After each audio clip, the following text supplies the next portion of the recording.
नारद जी बोले, वे दैत्य नंदी, गणेश और कार्तिकेय इत्यादि देवताओं को देखकर क्रोध से द्वंद्व युद्ध के लिए दौड़ पड़े।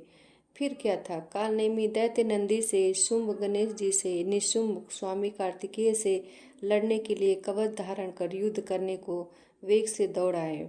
निशुंभ ने 5 बाणों से स्वामी कार्तिकेय के मयूर को वेग से हृदय में बेध दिया और वह मोर मूर्छित होकर गिर गया। इसके बाद कार्तिकेय क्रुद्ध हो जब तक शक्ति को ग्रहण नहीं कर रहे थे तब तक निशुंभ ने वेग से अपनी शक्ति से उन्हें गिरा दिया।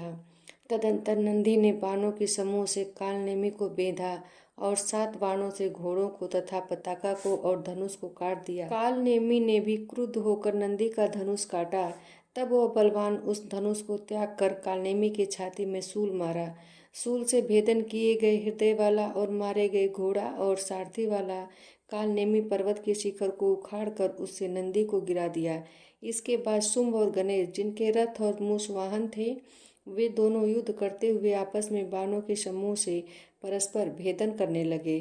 तब गणेश जी ने बाण से शुंभ के हृदय का भेद किया और 3 बाणों से उसके सारथी को भूमि में गिरा दिया। शुंभ भी अति क्रोधित हो बाणों की वर्षा से गणेश को और 3 बाणों से मूसे को भेद कर मेघ के समान गरजने लगा।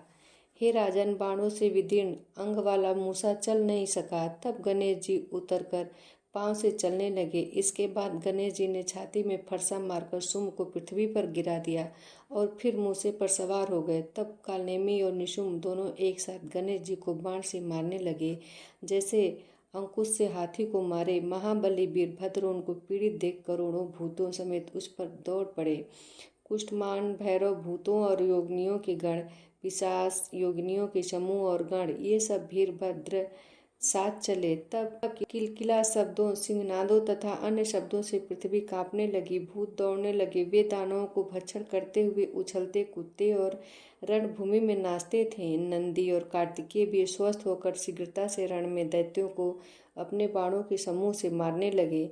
छिन्न भिन्न मारे गए, गिरे हुए तथा खाए हुए दैत्यों से मलिन मुख वाली सेना उस समय व्याकुल हो उठी। वह बलि सागर नंदन जलंधर अपने सेना को गणों द्वारा विध्वंस होते देख बड़ी पताका वाले रथ में बैठकर गणों के सामने आ उपस्थित हुआ। हाथी, घोड़े और रथों के शब्द तथा शंख और भेरी का शब्द और दोनों सेनाओं सिंहनाद उस समय होने लगा। जलंधर के बाण समूहों से आकाश और पृथ्वी का मध्य भाग ढक गया, जैसे कि कोहरे से आकाश आच्छादित हो जाता है। जलंधर 5 बाणों से गणेश को, 9 बाणों से नंदी को और 20 बाणों से वीरभद्र को भेद कर मेघ के समान गर्जन करने लगा। तब कार्तिकेय ने उस दैत्य को अतिशीघ्र अपनी शक्ति से भेदन किया। शक्ति के लगने से वह कुछ व्याकुल मन घूमने लगा। तदंतर क्रोध से व्याप्त अंग वाले जलंधर ने कार्तिकेय को गदा मारा। तब वे भूमि पर गिर पड़े। इसी प्रकार नंदी को भी वेग से भूमि पर गिरा दिया। तब गणेश जी ने क्रोधित होकर उसकी गदा को फरसा से काट दिया। वीरभद्र ने उस दानव के हृदय में 3 बाण मारे और 7 बाणों से उसे उसके घोड़ों को, पताका, धनुष और छत्र को काट दिया। तब दैत्यराज ने अति क्रोधित हो दारुण शक्ति मारकर गणेश जी को गिरा दिया और फिर दूसरे रथ पर चढ़ गया तथा क्रोधित हो वीरभद्र पर दौड़ा और सूर्य के समान कांति वाले वे दोनों परस्पर युद्ध करने लगे।